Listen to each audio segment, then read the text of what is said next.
He handed me a glass of lemonade at the beach, too sweet with a weird chemical tang. "You need to hydrate, babe," he smiled. "Yesterday I saw the life insurance email. $500,000 in my name." I switched the glasses, kissed him. He collapsed. Then came the Real show.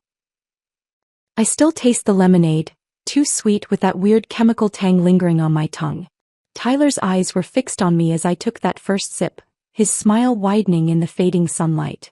"You need to hydrate, babe," he had said with unusual tenderness. But I already knew about the life insurance email.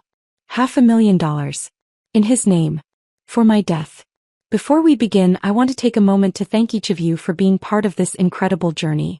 If you're enjoying these stories of empowerment, consider subscribing. It's completely free and helps us build this amazing community. Let's dive in. But let me take you back to the beginning. 6 months earlier, my life was as predictable as the tide charts I kept on my desk at Coastal Insurance Solutions in Portland, Maine. I was just Isabella Murray, 32, administrative assistant with a view of a gray wall and a dying spider plant. My salary covered rent, groceries, and the occasional splurge on fancy coffee. My biggest excitement came from processing other people's insurance claims while dreaming of adventures I'd probably never have. "Isabella, are you coming to my cookout this weekend?"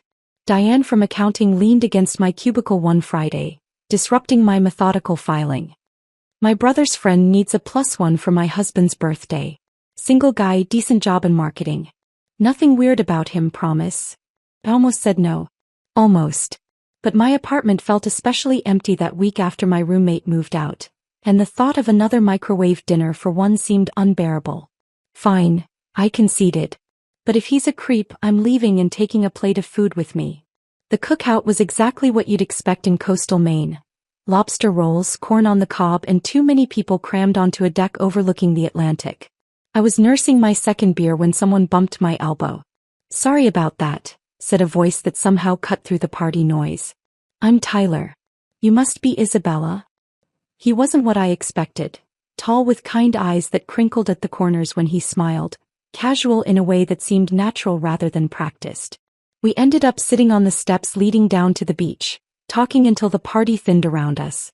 "Marketing sounds fascinating," I said, meaning it.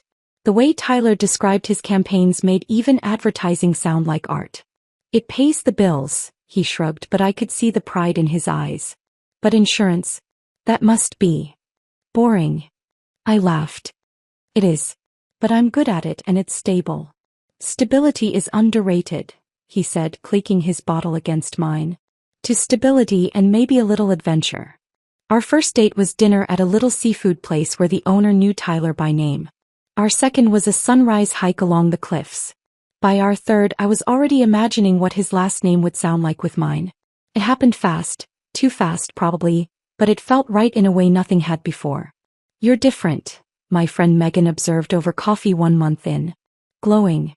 It's disgusting." "He gets me," I said simply, unable to articulate how Tyler seemed to understand parts of me I hadn't known existed. How he encouraged me to apply for the team lead position at work. How he remembered every little thing I mentioned liking. For months after we met, Tyler took me to the same beach steps where we'd first really talked. The ring wasn't extravagant.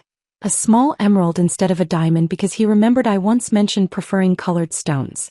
"I don't have much," he said, hands slightly shaking.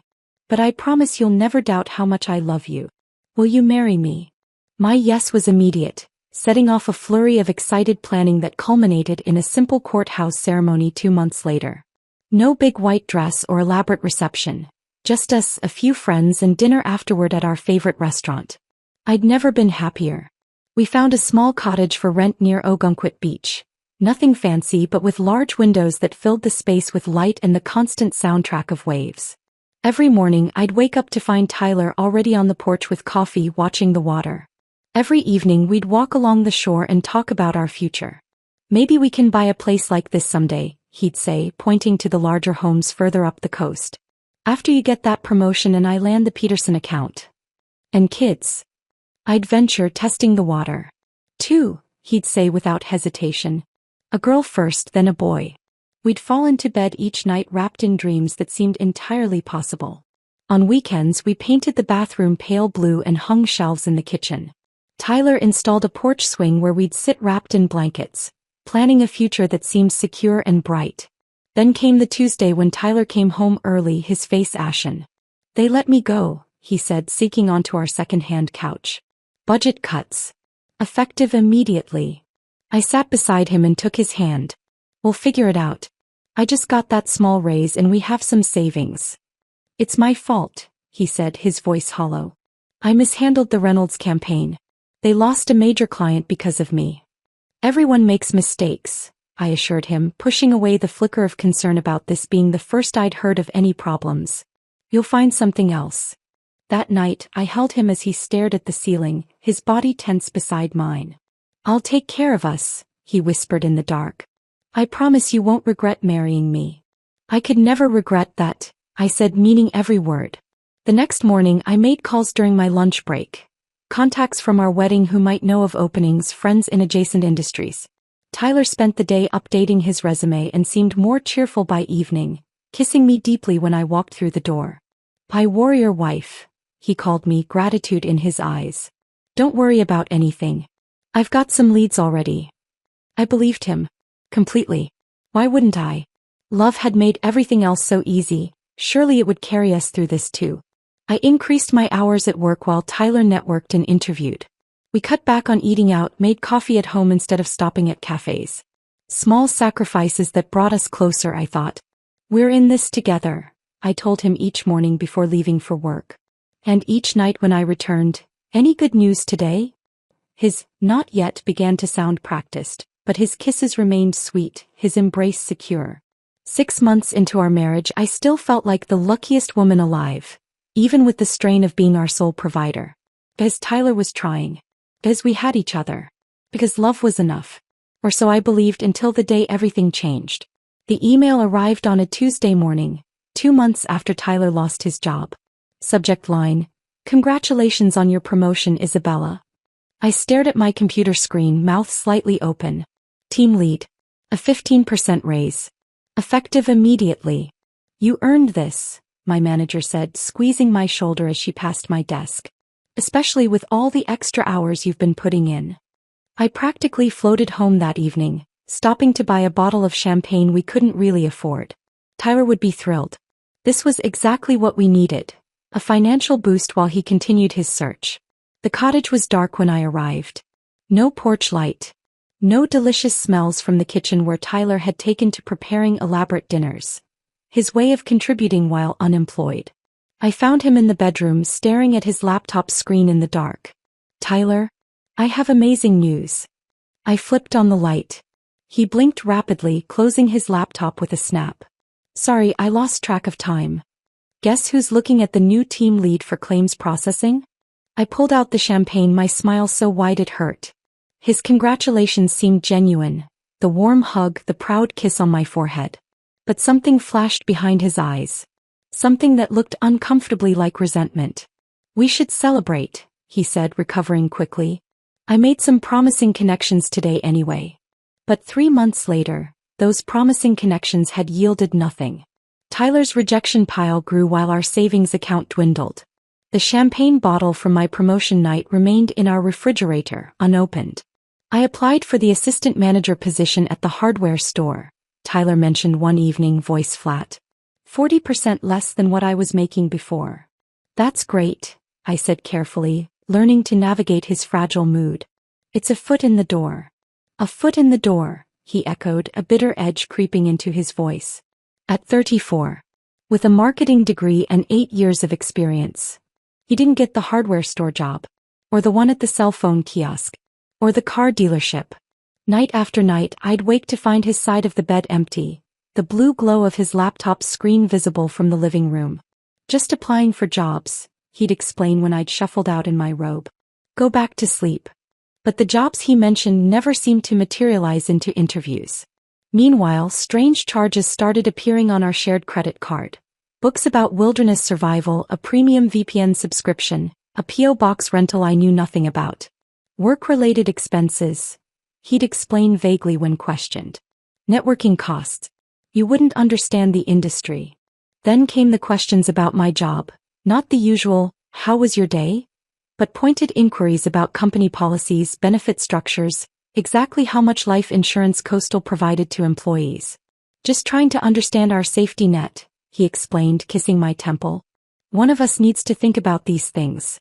6 months after Tyler's job loss, I came home early with a migraine to find him on the phone in our bedroom, door closed. Yes, that's right, I heard him say, voice low and serious. The policy should be activated by now. I just need to confirm the payout details. He saw me in the doorway and ended the call abruptly. Telemarketer, he explained. You look awful. Why don't you lie down? I'll make you some tea. The tea tasted bitter. Unusually bitter. I dumped it down the sink when he left the room. That night, searching for aspirin in his nightstand, I found an unmarked orange prescription bottle tucked behind his socks. The pills inside were small and white, nothing I recognized. When I looked them up online later at work, I discovered they were powerful antidepressants, ones he had never mentioned being prescribed. Anything you want to talk about? I asked that evening, watching him push food around his plate. Like what? His tone was defensive. Like how you're feeling. Like why you might need medication. His fork clattered against the plate. You went through my things? I was looking for aspirin. I reached for his hand. Tyler, I'm worried about you. Don't be, he said, pulling away. I'm handling it. But he wasn't handling it. His mood swings worsened, sometimes excessively affectionate, other times absent and cold. He started complaining about stomach pains and insomnia. Once I caught him recording me with his phone while I was cooking. Just capturing memories, he said with a smile that didn't reach his eyes. Then came the beach invitations. Sunset picnics, early morning coffee on the sand. Always with some strange-tasting drink prepared just for me. Special recipe, he'd say. Packed with vitamins. After each outing, I'd experience mysterious symptoms. Dizziness, nausea, headaches that lasted for days. And each time Tyler was the attentive husband, insisting I rest while he handled everything. One afternoon while Tyler was supposedly at a job interview, I found myself alone in the cottage, staring at his closed laptop. I had never invaded his privacy before, had never wanted to. But the orange pill bottle, the strange drinks, the memory of that hushed phone call. I opened his laptop. The password I tried, our anniversary date, didn't work. Neither did his birthday or mine. On a hunch, I typed the date we expected to fully pay off our modest wedding debt. October 17, 25. The screen unlocked. His browser history loaded automatically. I didn't have to scroll far to feel my blood run cold. How long does arsenic stay in the system? Undetectable poisons common household. Life insurance claim process spouse. How to make death look like natural causes. My hands trembled as I clicked on a bookmarked email. The sender was Atlantic Life Insurance. The message confirmed a policy taken out in my name. $500,000 with Tyler as the sole beneficiary. The activation date was just 2 weeks ago. I closed the laptop exactly as I'd found it and went to the bathroom, splashing cold water on my face. In the mirror I noticed how pale I looked. How tired. Was I actually sick or was I being? I couldn't even think the word. That night Tyler was unusually cheerful. I have a surprise, he announced over dinner. I've planned something special for tomorrow. A beach picnic at sunset. To celebrate 6 months of marriage. Sounds perfect, I said, my voice steady despite the ice forming in my chest. Should I bring anything? Just yourself, he smiled, reaching for my hand across the table. I'll take care of everything. I'm sure you will, I thought, returning his smile while my mind raced through possibilities.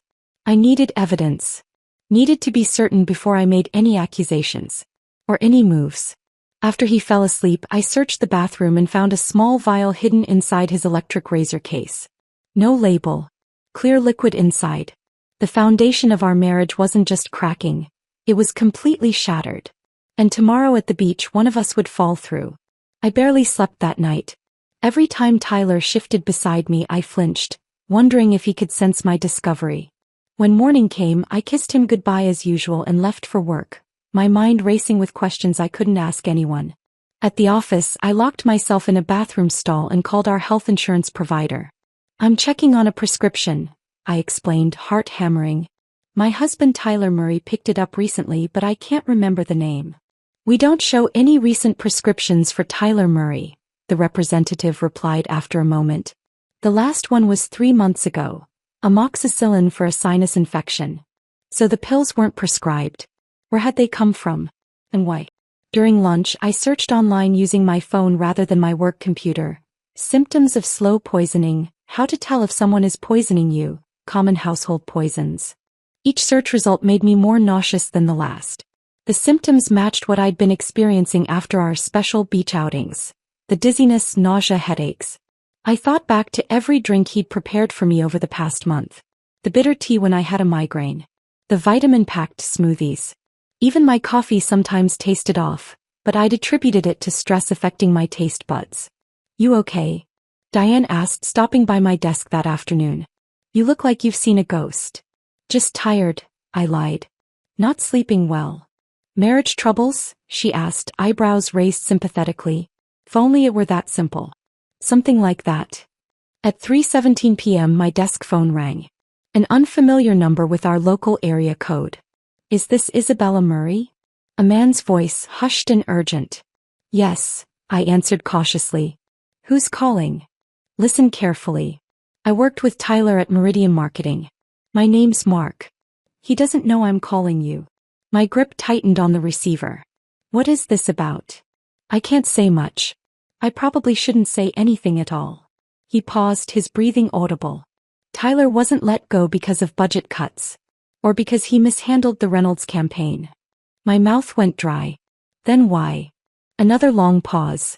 Company funds went missing. Evidence pointed to Tyler. They were building a case for prosecution when he resigned. The room seemed to tilt sideways. Are you saying he stole money? I'm not saying anything officially. But Isabella. His voice dropped even lower. Be careful. Tyler isn't who you think he is. Check your financial accounts, your credit report. And don't eat or drink anything he gives you. The line went dead before I could respond. I sat motionless, staring at the phone. Part of me wanted to believe this was some cruel joke or a case of mistaken identity. But the warning aligned too perfectly with my own suspicions. By the time I left work, I had a plan. First stop, the bank. I withdrew $2,000 in cash from our joint savings account, leaving just enough to avoid suspicion. Then I visited our safe deposit box, removing my passport and birth certificate. At a different bank across town, I opened a new account in my name only. Next, I called my sister in California. Can I visit soon? I asked casually, aware that Tyler might check our phone records. I'm thinking next week. Of course, she answered, clearly surprised. Everything okay? Perfect, I lied. Just need a change of scenery. At the pharmacy, I purchased activated charcoal tablets, recommended online for certain types of poisoning, and a small digital camera that would fit in my purse. Then I drove home, rehearsing my normal routine, my normal expression, my normal kiss hello. Tyler was waiting with flowers. For my beautiful wife, he said, eyes crinkling with what looked like genuine affection. How had I never noticed the emptiness behind that smile?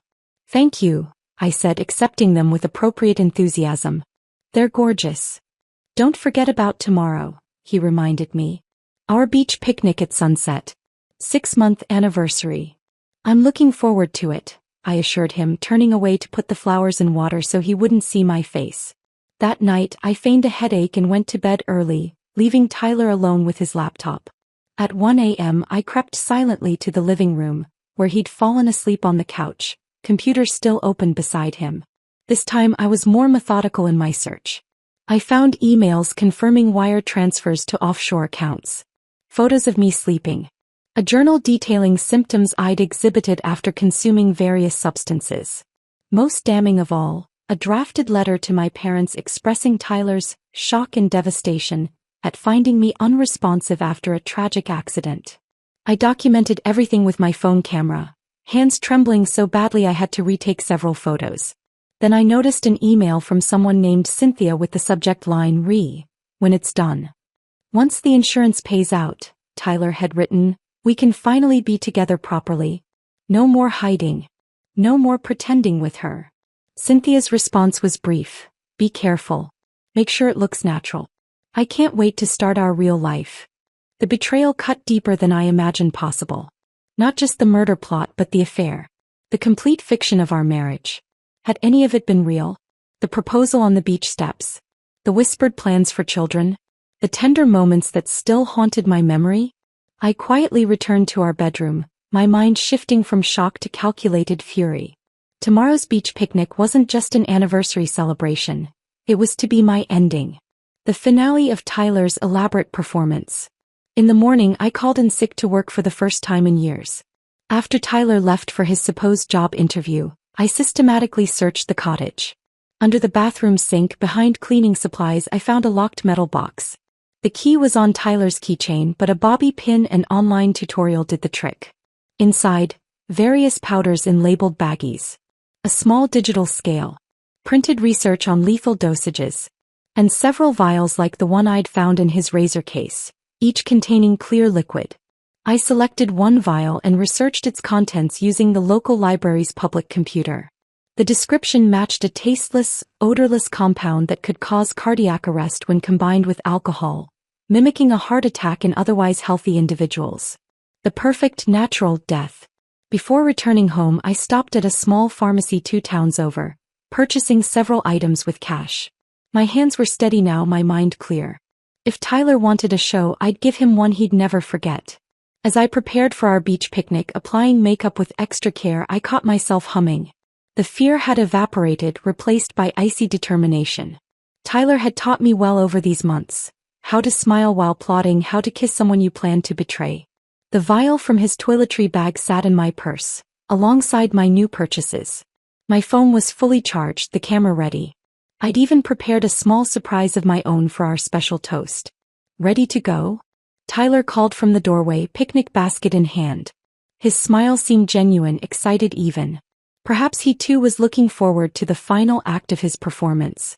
Ready, I confirmed, picking up my purse. More ready than he could possibly imagine. The drive to our favorite beach spot was oddly peaceful. Tyler hummed along to the radio while I watched the coastal scenery blur past my window, mentally rehearsing each step of what was to come. 6 months ago, this same drive had filled me with butterflies. A new wife beside her adoring husband, heading toward a picture-perfect sunset. Now I felt nothing but a strange, detached calm. "You're quiet," Tyler remarked, reaching over to squeeze my knee. His hand lingered there, warm and proprietary. I fought the urge to flinch. "Just tired from work," I replied with a practiced smile. "Looking forward to relaxing." When we arrived, I couldn't help but be impressed. Tyler had outdone himself with the setup. A picture-perfect scene straight from a romantic film. Our usual spot was transformed with a large plaid blanket anchored by smooth stones at each corner. Mason jars with flickering candles created a golden circle of light against the darkening sky. A wicker picnic basket sat prominently in the center, surrounded by scatter cushions from our living room. "You did all this?" I asked, genuinely surprised by the effort. "For my beautiful wife," Tyler beamed, pulling me close to kiss my temple. 6 months deserves something special. I noted that he'd chosen the secluded cove rather than the main beach, fewer potential witnesses. How convenient. He led me to the blanket, positioning me to face the ocean with my back to the steep dunes behind us. Another strategic choice. If I collapsed, no one from the parking area would see. I suppressed a shiver and settled onto a cushion. "I made all your favorites," Tyler said, unpacking the basket with theatrical flourish. "Lobster rolls with that aioli you love from Beacon Street Bistro. Those rosemary crackers from the farmer's market. And," he pulled out a small container with a proud smile, "blueberry cheesecake bites from Marie's Bakery. All foods I'd mentioned loving during our courtship. All restaurants we'd visited during happier times. The performance was impeccable. A greatest hits collection of our relationship designed to disarm me. Tyler, this is..." I forced emotion into my voice. "It's perfect. Only the best for you," he replied, his eyes suspiciously bright. Was he actually tearing up? The Oscar-worthy performance made me wonder if he'd missed his calling in acting rather than marketing. As the sun began its descent, casting long golden fingers across the water, Tyler became increasingly sentimental. He reminisced about our first meeting, our courthouse wedding, the small moments that had supposedly meant so much to him. Each memory was recounted with precision, almost as if rehearsed. "Remember when we got caught in that downpour at Portland Headlight?" he asked, arranging food on small plates. You were soaked but still wanted to take that selfie. You complained about your shoes for days, I added, watching his face carefully. His smile flickered momentarily. I'd gone off script. Did I? I don't remember that part. Of course not. Because it hadn't happened. That day had been perfectly sunny. A small test and he'd failed spectacularly. Tyler recovered quickly, launching into another story, this one actually accurate. I noted how he positioned himself slightly above me, always maintaining visual control of the situation. His eyes occasionally darted to the picnic basket where something remained unpacked. I ate cautiously, taking small bites, watching him pretend to enjoy his own food while monitoring my consumption. The lobster roll tasted normal, but I couldn't be sure. I secretly slipped small bits of food into a napkin whenever his attention drifted. This sunset reminds me of that painting in your parents' house, he said, wiping his hands. The one you said you wanted for our bedroom someday. Another fabrication. My parents didn't own any sunset paintings. It's breathtaking, I agreed, matching his pretense with my own. The tide was coming in, waves creeping closer to our blanket. Perfect timing. The rhythmic sound would mask any distress I might display later. Had he planned that too? As the last sliver of sun melted into the horizon, Tyler reached into the basket and withdrew a thermos and 2 plastic champagne flutes. My pulse quickened. I've been saving something special, he announced, unscrewing the cap. Pink liquid poured into the glasses. Lemonade with a slight rosy tint. Strawberry lemonade with a twist. My own recipe. He handed me a glass, his fingers brushing mine deliberately. I detected a faint, unusual odor, something chemical beneath the strawberry sweetness. Aren't you going to try it? He prompted when I merely held the glass. I made it just for you. I thought we could toast first, I suggested, raising my glass slightly. To 6 wonderful months. Tyler nodded, pleased. To us. To our future. His enthusiasm was chilling. The eagerness of someone who knew this future would be measured in minutes, not years. Actually, I said, lowering my glass, I forgot to show you something. I reached into my purse and removed the small pharmacy bag I'd prepared. Look what I found at that boutique you like. Tyler frowned, momentarily confused by the deviation from his plan. As he leaned forward to see, eyes locked on the bag, I moved with practiced efficiency. One smooth motion, that's all it took to switch our glasses. My untouched lemonade for his. Just a little anniversary surprise for later, I explained, returning the bag to my purse. His frown dissolved into that practiced smile. You're full of surprises lately, he said, raising his glass again. To us.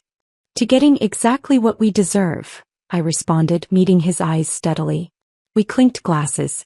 I pretended to sip while watching him drink deeply, thirsty after his performance. The satisfaction in his eyes was unmistakable. Mission accomplished in his mind.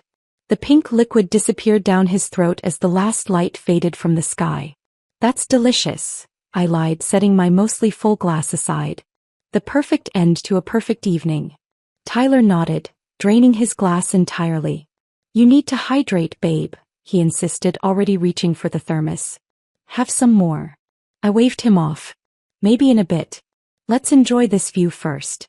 Little did he know, we were about to witness very different finales to the evening he'd so carefully planned. We sat watching the waves for several minutes, the sound of the surf filling the silence between us. Tyler checked his watch repeatedly, a slight frown creasing his forehead. He was waiting for something to happen. To me. Are you feeling okay? He asked, voice laced with false concern. His eyes scanned my face intently. I'm fine, I replied. Why wouldn't I be? His smile tightened. No reason. Just checking on my wife. 10 minutes passed. 15. I watched his confusion grow as he reached for the thermos again, pouring himself another glass of the pink lemonade. His hands trembled slightly, the first sign. You know, he said, voice suddenly hoarse, I don't feel so great. What's wrong? I asked, injecting just the right amount of concern into my voice. He pressed a hand to his chest, blinking rapidly. Just heartburn, maybe. The second glass, insurance I supposed, disappeared down his throat. A desperate measure. Within minutes, beads of sweat formed on his forehead despite the cool evening breeze. He loosened his collar, breath coming faster. Tyler. I touched his arm, my performance beginning. You're really pale. What's happening? He tried to stand but staggered, collapsing back onto the blanket. Panic flashed in his eyes. Real panic, not the manufactured kind he'd been feeding me for months. I recognized the exact moment he realized something was terribly wrong. His gaze darted to my nearly full glass, then back to his empty one. What did you? He clutched his chest, face contorting. Isabella. I pulled out my phone with shaking hands, an authentic tremble now as the reality of what I'd done hit me. This was no longer theoretical. I dialed 911. Emergency services, what's your emergency? My husband, I gasped, genuine tears springing to my eyes. Something's wrong. We're at Ogunquit Beach, the northern cove. He can't breathe. Please hurry.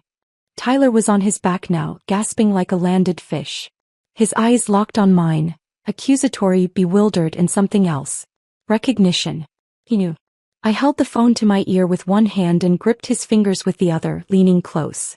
Did you really think I wouldn't find out? I whispered, low enough that the dispatcher couldn't hear. About the poison? The insurance policy? Cynthia.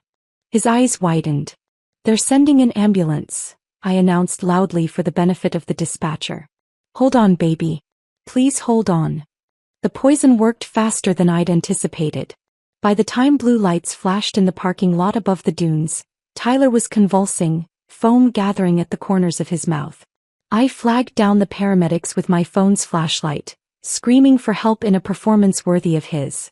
We were celebrating our anniversary, I sobbed as they rushed to his side. He just collapsed. Is he having a heart attack? They worked with practiced efficiency, checking vitals, administering oxygen, loading him onto a stretcher.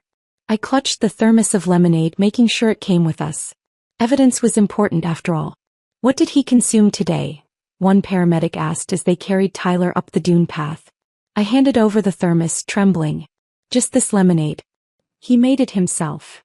In the ambulance, holding Tyler's cold hand as the siren wailed, I experienced a strange doubling of emotion.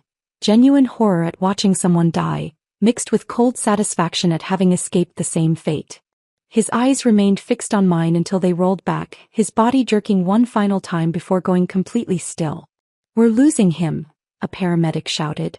They diverted to the hospital anyway, performing CPR in a futile rhythm that continued through the emergency entrance and down sterile corridors. I was directed to a small waiting room where a police officer eventually found me, hunched over and hollow-eyed. Mrs. Murray? I'm Officer Daniels. I'm so sorry about your husband. The past tense confirmed what I already knew. I collapsed into renewed sobs, my body shaking with the emotional release of the past 72 hours. Can you tell me what happened today? He asked gently when my crying subsided. I recounted the anniversary picnic, the special lemonade Tyler had prepared, his sudden collapse. The perfect portrait of a devastated widow.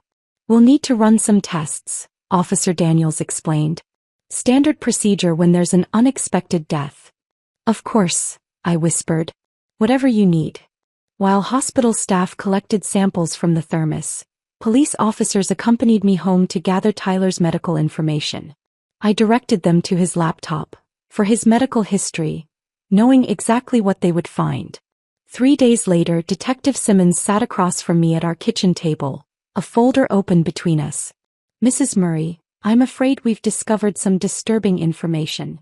Her tone was careful, measuring my reaction. Your husband's laptop contained evidence suggesting he was planning to, she paused, searching for gentle words, harm you. I widened my eyes in shock. What? There were searches about poisons, detailed notes about symptoms you'd been experiencing, and documents regarding a substantial life insurance policy. My hand flew to my mouth. That's impossible. The toxicology report showed significant levels of thallium in the lemonade, she continued.